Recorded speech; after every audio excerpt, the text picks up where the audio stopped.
This podcast is sponsored by nobody. Hey dudes, welcome to Splat from the Past, the only 80s themed horror sci-fi show where things can get totally radical. Now today I will be welcoming the legendary dancer and costume designer Diana Eden. Diana, she started out dancing in ballet until she was told she was too tall. Then she later went to Broadway in My Fair Lady. She got to dance in the very last Rat Pack show, which I'm so excited about. I want to ask about. And she got to be the Beerstein girl in Mel Brooks's The Producers, celebrating its 55th anniversary. She was also a dancer in Valley of the Dolls. She'll be my second guest from that.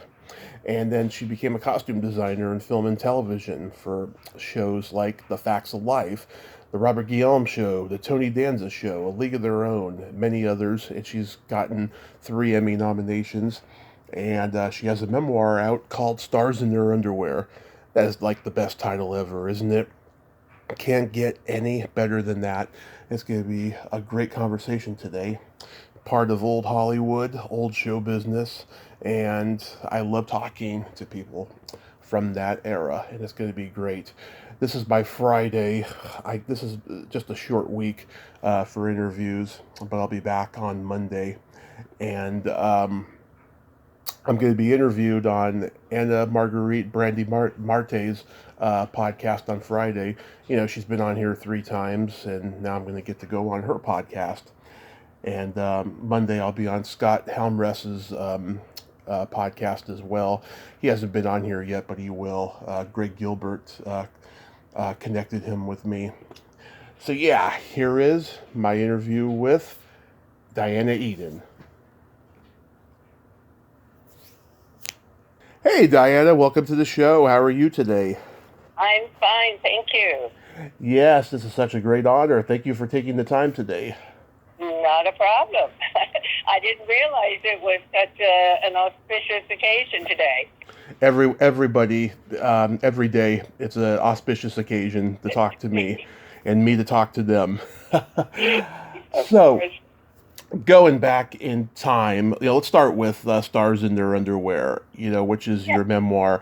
What made you want to write this book? Well, I had so many stories in my head, and also I had written a number of them in blog form. I had diaries and journals, and I just kind of wanted to put it all together and share my stories because I thought the early years on Broadway were really interesting, if you like Broadway. Yeah. And I was there in the 60s, which was an incredible time. And then, the second half of my career moving out to Hollywood and working with so many fascinating people in costume design, in television and film. So it was just a story that wanted to be written. Yes. Was this was a pre-pandemic project, right? Yes, I was just finishing up, actually, in the spring of 2020. So just as everything was shutting down, I was doing the final touches and getting the photo licenses and all of that. So, yes, it was definitely pre. How long did it take to write? Altogether, the process was 2 years. Which sounds like a long time, but really isn't, I'm told, from memoir. Mm-hmm. The first year, I was just gathering everything and writing. And then I went to a week-long writing conference, the International Women's Writing Guild, mm-hmm. And took some workshops. And there I learned so much about how to hone all of the stories into one story and, an arc and themes and to tie it all together. So in the fall, I started to do my first rewrite and was finished with that about Christmas, and then we went through the editing process and the proofing and all of that in the spring of 20, and it was released June 19th. Nice. And did you put anything in the book that later you thought, maybe I should have reworded it differently, or maybe not even put it in the book? No, I like everything that's in there. Though, interestingly enough, when I read a chapter or two, I think, I'm actually a better writer now, since I have been writing kind of nonstop since the book came out. But I've been writing travel articles. I haven't been writing a memoir. But the more you write, the better you get at it. So there's times when I read a page or two and think, yeah, I could have trimmed that a bit, or I could have worded it better. Yeah. Sometimes I wish I'd added more, but it is the way it is, and I'm very happy with it. And it's getting a good reception? Oh, yes. People love it. Because it's an easy read. It's a light read. It has some very personal and difficult times, but on the whole, it's upbeat and fun, and that's the way I wanted it to be. Mm-hmm. And I love that title. I think, where did that come from? Well, that actually came from a first draft that I had presented to a potential publisher a couple of years before the book was really underway. And I knew I wanted to write about costumes. Excuse me. Mm-hmm. And the publisher that I was talking to said, well, books about costumes, that's a very niche market. That's not a very broad market. Nobody really wants to learn about costumes. Mm-hmm. And I said, well, that's not what I'm writing about. What I'm writing about is how to deal with stars in their underwear. The moment it came out of my mouth, I knew that was my title. But it actually is about, what celebrities and stars and actors are like when they have their guard down, when they are feeling insecure, or when they're, in a fitting, or when they're behind the scenes. So it's not always the public persona that I'm writing about. It's how we in the business interact with these actors as people. Mm-hmm, absolutely. So I read that you began dancing at the age of 5. Did your mother dance as well? No, she didn't. No. But she was very artistic. She was an artist. And from the early days, when I was young, she would take me up to London, and we'd go to the National Gallery of Art and look at paintings. And then she took me to the ballet to see, a matinee. And so her love of art and dance, infected me. And for long, I was interested in the same things. Yeah. Did she at least encourage you? Oh, yes. Yes. At the age of 15, you were dancing for the National Ballet of Canada in a touring production of Swan Lake. Is that where they told you that you were too tall for ballet? No, that didn't come until a year later. I was just 5'5" at the time, which was on the tall side. But, not too tall for the corps de ballet. Most dancers at the time were, 5'3", 5'4", petite, and I was, 15 years old and 5'5", so I was okay as one of their swans, and had an absolutely extraordinary time with the company and felt this was my future. But during the next year, I shot up another couple of inches. I was 5'8". So that was the fateful call that I had into the office of the artistic director, who had to tell me, I'm sorry, Diana, but you have grown too tall, and we can no longer consider you for a permanent position in the company. And you have to realize that when the dancer's on point, that adds at least another 4 inches. So when I was on point, I'd be 6 foot. And not the lightest swan in the bunch either, Yeah. Some poor man had to lift me over his head. So it was rather a shattering piece of news to someone who had dreamt, of being a ballerina from years and years and years ago. So it really discouraged you, but not enough to, want to quit, right? Well, I knew I had no ballet career. I mean, it pretty much was the kiss of death for ballet. It's possible I could have found a company. George Balanchine liked tall dancers, but he also liked them very, very, very skinny. Yeah. It was obvious that a career path change was needed. So that's what I did. Mm-hmm. And after graduating from the University of Toronto, you joined the cast of My Fair Lady on the national tour. That must have been magical. Were you nervous at all being that young and going on this tour? Well, I was nervous before my first performance. I had stage fright, I think, for the first week. Every time I would stand in the wings, I would wonder if I was just going to forget every single dance step the moment I stepped on stage. I wasn't nervous about going out on tour. I had just turned 21, but I was brought up to be very independent, and I'd already traveled alone myself. One summer, I'd been out to Banff Springs for a summer job. Another summer, I had gone down to Jacob's Pillar Dance Festival for 6 weeks. So I was quite used to traveling by myself. So this actually was a dream come true, to be with a company and to travel across the U.S. and see all the great sights. Yeah, where were some of your favorite places to go? Well, we went to San Francisco, which of course was amazing. Yeah. I saw all the sights there that one would see, the Golden Gate Bridge and the parks. And there were two famous theaters that were right next door to each other. And one was the Gehry Theater, and the other was, oh my gosh, I've forgotten the name. Probably the Schubert Theater. And they were literally next door to each other. And when we arrived, we weren't due to open until Tuesday, but on Monday at the other theater, Ethel Merman was opening in Gypsy. So we all got to see that.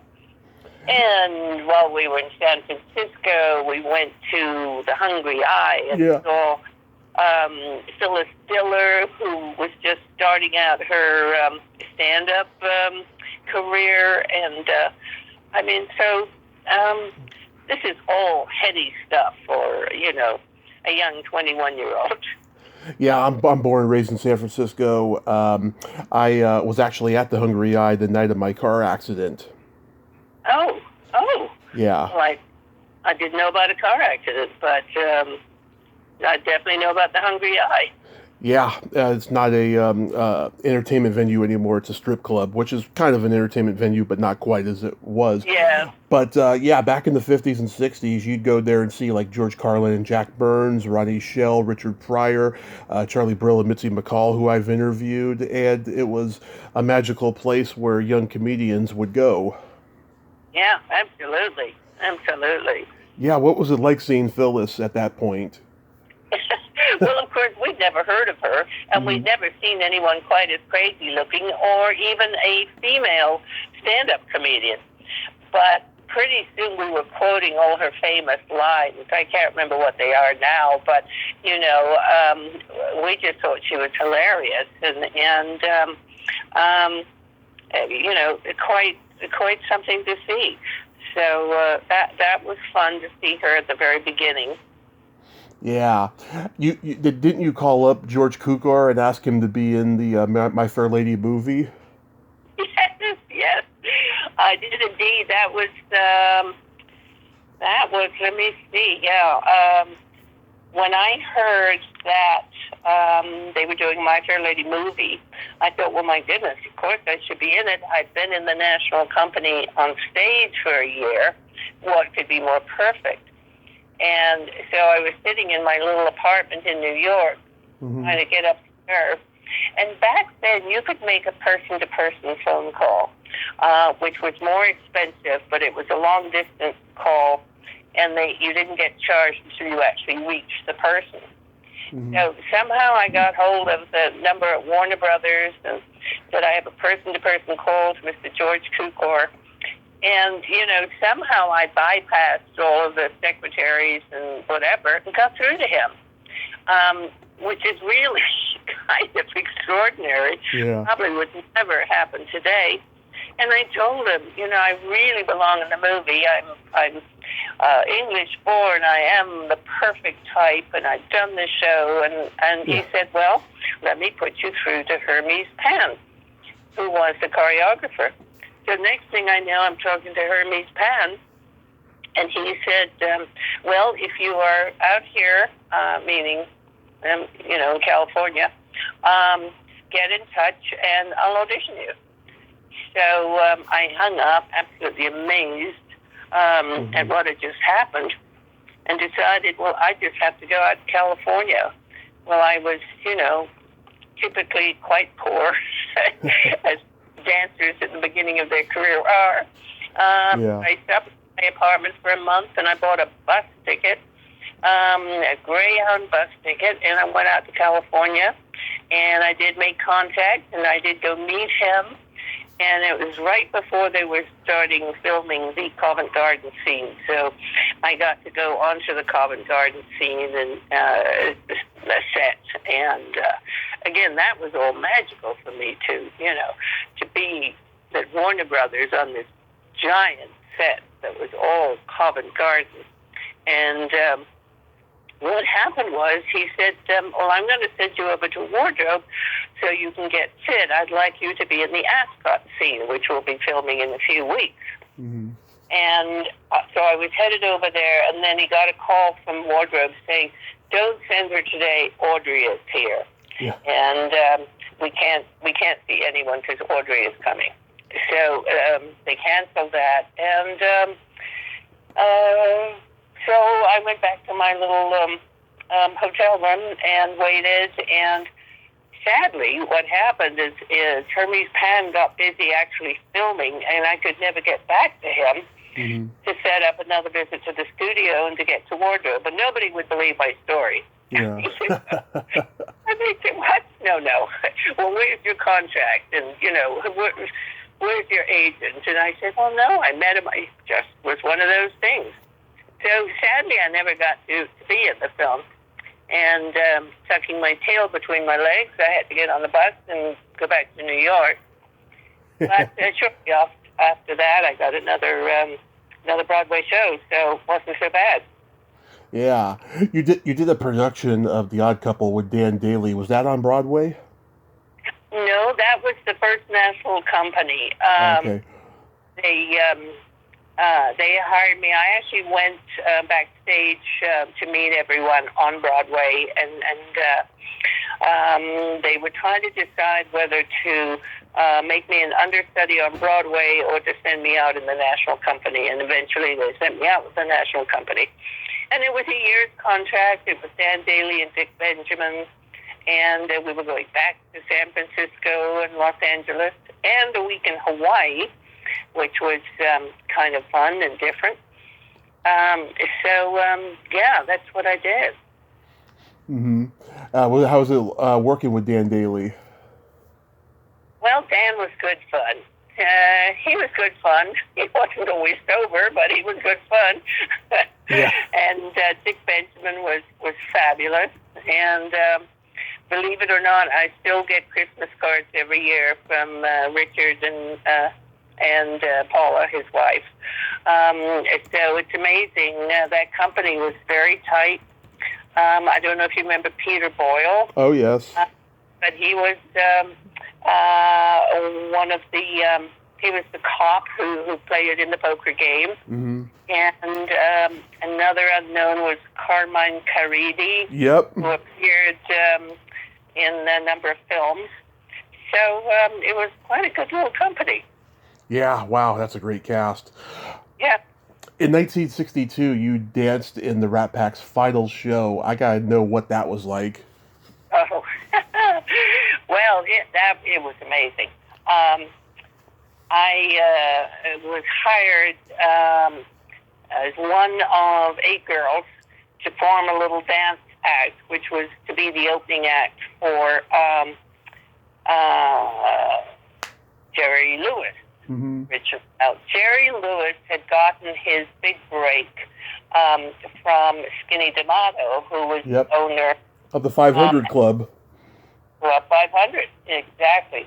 So Jerry once a year to repay him would come and play the club for 1 year. And then, of course, all of his friends would drop in. So we were down there, and I think the second night Dean Martin showed up, and he joined the show. And then 2 nights later, Frank Sinatra showed up, and he joined the show. So, Sammy Davis. So they were all there. They were all performing, having a great time. And the last show, I think, didn't go on until 2 in the morning, let out at 4 in the morning.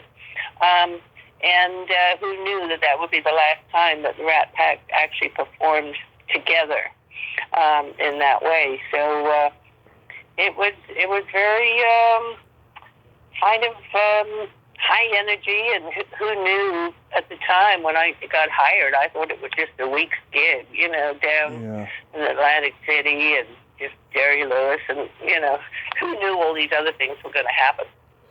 Yeah, Dean Martin, I've heard across the board, was a great guy, but he hated rehearsal, and he didn't drink despite his image. Yeah, right. Yep. Frank Sinatra, though, he lived up to his image. He fancied one of the girls in our troupe, and pretty soon we were told we were going to have to choreograph our number for 7 girls because the 8th girl had become girlfriend of Frank Sinatra for the week. So that's how it was back then. Yep. So how do you get to be a dancer in Valley of the Dolls? Oh, I auditioned. The choreographer was a famous dance teacher, more than a dance teacher. He was, huge in terms of modern jazz, and that's Luigi. And I took Luigi's class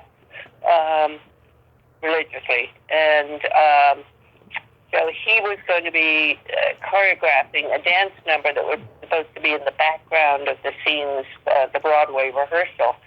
And so he hired me, and we actually had several days rehearsal, and we actually had a whole number that we were doing, and it got cut to, barely nothing, and you could see me more just standing at the top of the stairs when Sharon Tate enters, and,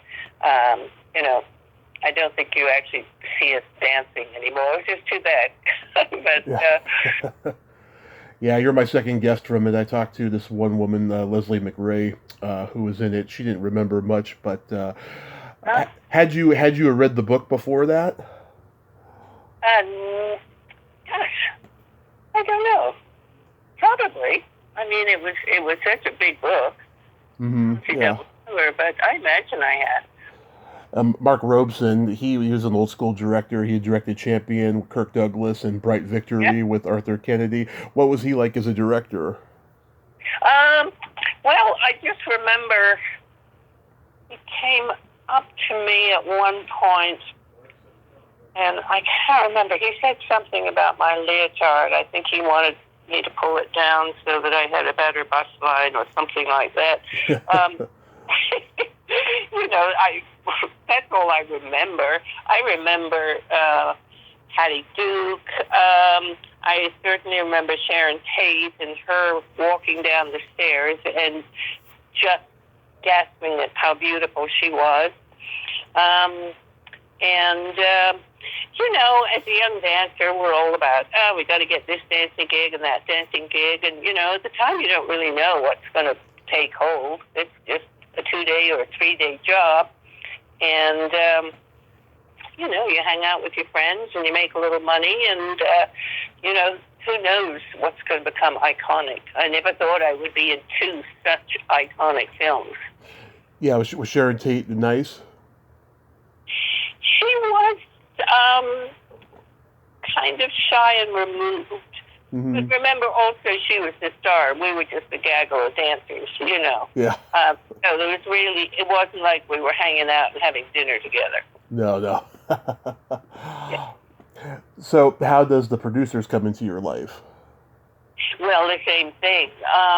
There was the Broadway dancers, and by that I mean all of the dancers who were currently in Broadway shows. if I may say so, we were kind of considered the elite dancers because to make it all the way into a Broadway show, you have to be pretty darn good.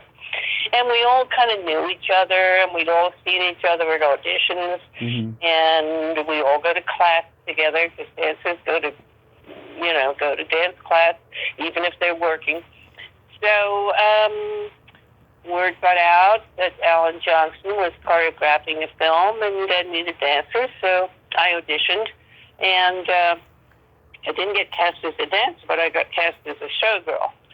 And we showed up to rehearsal, and they explained what this film was about, and of course, we all thought it was very strange and weren't sure if we really were on board with this. We had discussions, a musical about Hitler. I don't know. But anyway, we were sure that Mel Brooks was on board, and he thought it was funny, and it was all going to be perfectly okay. So we did our rehearsals, and we went and had our costume fittings, and I got my fabulous red checkered table costume and the foam, the beer foam bodice and all of that. And we showed up, I think we had 3 days at a theater,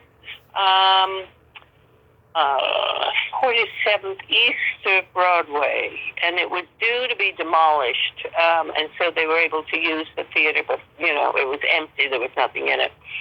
And so there we were, and the whole, we got to watch Dick Shawn and Madeline and the various other people do their bits. We were hanging out in the audience until it was time to do the number, and then it took quite a long time to stage the number. We were on that stage doing it over and over again. Yeah. Mel was this is his first movie as a director. He was coming off of Your Show of Shows, The 2,000-Year-Old Man, Get Smart. Was he confident as a director? No, but I heard more about that later. He actually got a lot of people upset. He was a shouter, and was very insecure, and he and Sarah Marcel got into it, and he almost quit. I didn't feel that because we were there, and Alan Johnson, the choreographer, was staging us, and so I really didn't witness the fact that he was a first-time director and unsure of himself. But I don't know if you remember the shot from overhead of the dancers doing a swastika formation. Yes. That was very hard to get. They had to do that over and over because it was really, really hard for the dancers to keep that particular formation as they went round and round. So that took a while, and we did the finale a number of times where, finally the gun came down, the cannon shot, and the curtain finally falls, and then they'd raise the curtain, they'd say, back to one, let's do it again. So we actually played a little trick on Mel. After it just felt like the 50th time, it probably was only the 10th time, we were exhausted. So when the curtain came down, we all said, let's pretend we've all fainted. So we all lay down on the ground in sort of excruciating positions. And when the curtain went up, there we were, passed out on the stage. So Mel got the message. He got the message that we were exhausted. And I think we did it one more time after that. Yeah, he probably bit off more than he can chew with this, debut film that he made. Yeah. And, of course, he had very strong personalities. Sarah Marcel is pretty strong personality to deal with. And what's the adorable guy who played opposite him? Gene Wilder. Gene Wilder. I'm sure he was a sweetheart and a pussycat. But, there were others, Dick Shawn I'd worked with, and he's pretty strong character, and Yeah. so Yeah, Gene Wilder replaced Dan Daly in Blazing Saddles. Oh, really? Yeah, Well, yeah. Mel was gunning for Dan Daly because he wanted to give him a career comeback, and mm, I guess he turned it down. And then Gig Young did the role for one day. He got drunk on set and passed out, and they had to like wheel him out of there. And then the studio said, "I'm giving you 24 hours to get a replacement, or we're shutting down production." And so he just yeah. called Gene up and said, "Can you come do this role?" And he just did at last minute, and it was a huge success. Oh, for heaven's sake. Yes, it sure was. You never know. Yeah, I mean, what did you think though when you saw the final product? Because this was so unheard of, and he was doing, this movie about two producers making a Broadway play about Hitler. I mean, I'm sure there was a huge offense meter, surrounding this movie. Well, there was. I mean, even as we were making it, I know there's one of the showgirls, Mm-hmm. when she was doing her costume fitting, she was given a bra with two swastikas right on the end, which twirled, and you could take your finger and twirl them. Mm-hmm. And we thought it was hilarious, but she said to the costume designer, I can't wear this. I just can't. I have Jewish friends. You've got to give me something else. So that particular bra never made it into the film. But, we never really knew. But then the film came out, and all of a sudden it was a hit. And it certainly was fun to go watch it. And then over the years, it's just become this cult hit. Yeah, and of course went to Broadway with, was it Nathan Lane, Jason Alexander? They did it. Yeah. Yeah. Mm-hmm. It's quite amazing, and then of course he's done Young Frankenstein on Broadway as well. Yeah. Which Peter Boyle was Young Frankenstein. How was guest starring on Medical Center? Oh, well, I had only been in L.A. to start my fabulous movie career for a little while, and my then agent said, "We've got you booked on a pilot called Medical Center." Mm-hmm. So I was very excited, and they gave me the details. It was down at the old MGM studios in Culver City, and I went at the appointed time, and they took me into hair and makeup, and I just felt like, queen for a day. And then they got me in my little nurse's uniform, and I was to be the nurse for Edward G. Robinson, Mm-hmm. who was ICU. So I'm on set, I'm ready to do the scene, and the medical consultant came along and said, "Oh, no. If she's in ICU, she would have the shower cap, on, her hair would be covered." So after all of this beautifying, I got to be covered up. I don't remember if I had a mask on or not, but I definitely felt that this was not the glamour role that I had hoped for. And I had one simple line, Mm-hmm. The scene was shot in about an hour, and that was that. Oh, nice. Yeah.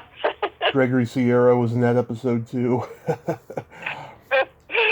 Now I'm not familiar with this movie you were in. It was called Brother on the Run. Oh yes, it was. They were making a lot of what they called blaxploitation films in the 70s, and it was sort of another Shaft. And Terry Carter was quite a major film star in the TV show McCloud. Mm-hmm. So they got him to play the detective, and we had Jim Sicking playing a detective, and it was a low-budget film, but I got a role in it, and it was my first really semi-leading role. But the film ended up not being very good, and, it came and went very, very fast. So that was that. James Sicking is a great actor. Yes, and such a nice person. Such a nice person.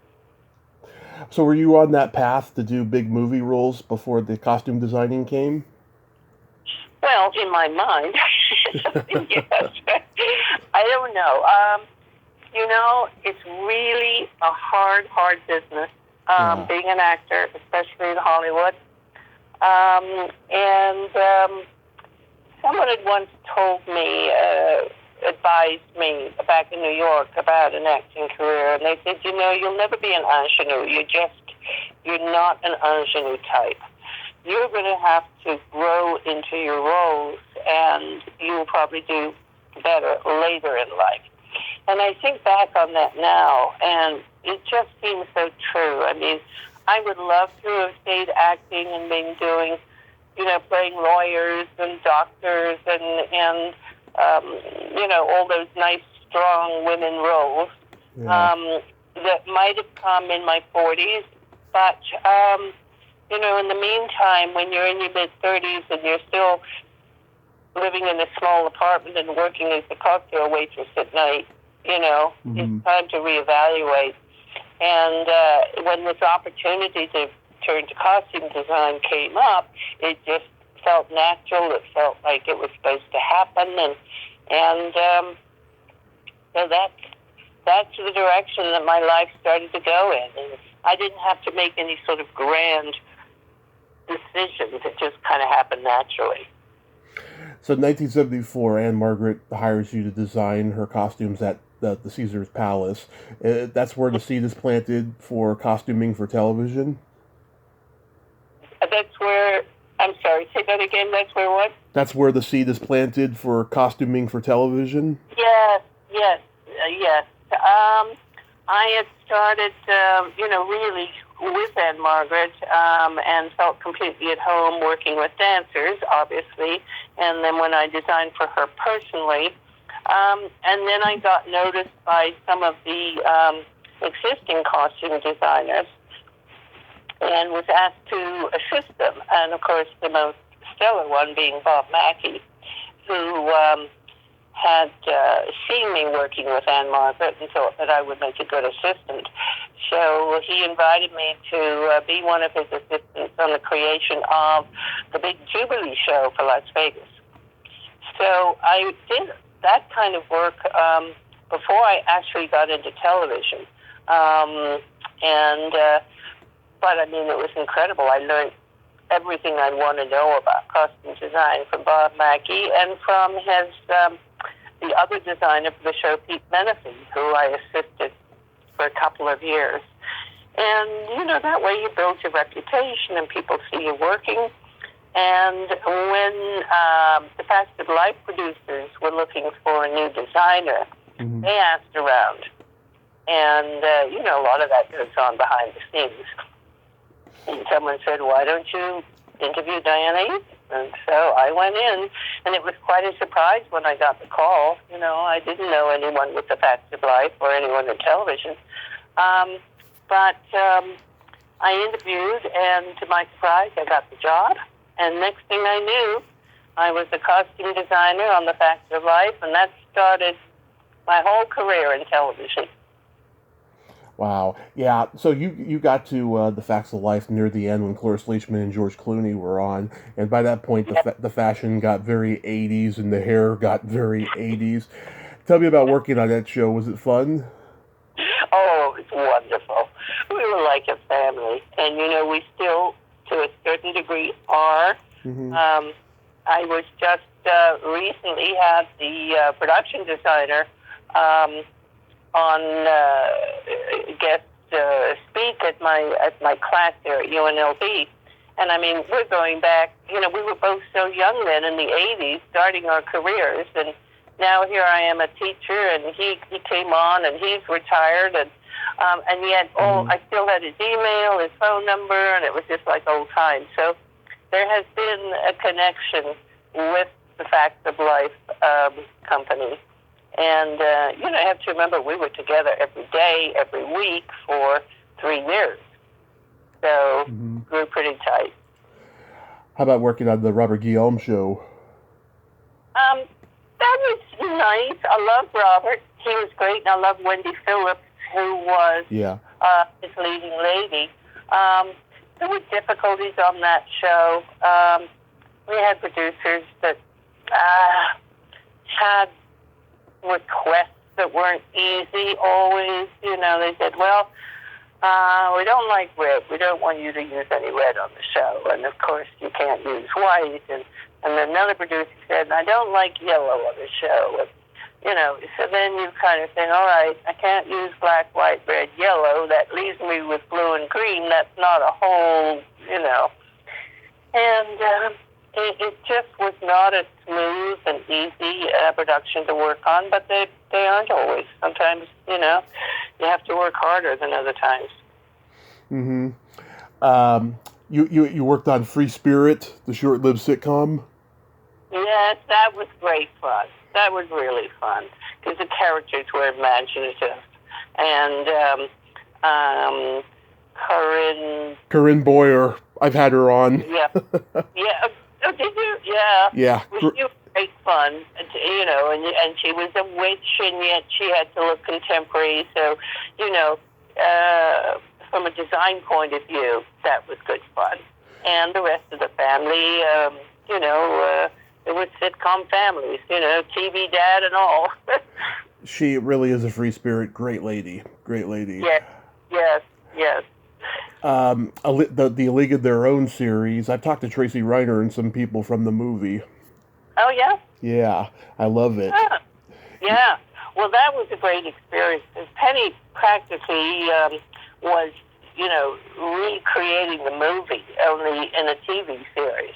And we went out for a week on location to Pomona, where there's a baseball diamond that looks period enough. And we filmed every day with 4 teams. And we filmed all of the baseball scenes that we're going to cover the 6 episodes. Mm-hmm. And so it was like being back on the film, and single camera, and we had 200 extras sitting in the bleachers that all had to be outfitted in the 1940s costumes. And so that was really fun. I remember that week as being fabulous. Then we got into the studio to do all the interior scenes, and it was fun, but it was also hard work because, in a 30-minute sitcom, only, 24 minutes of film, they very often have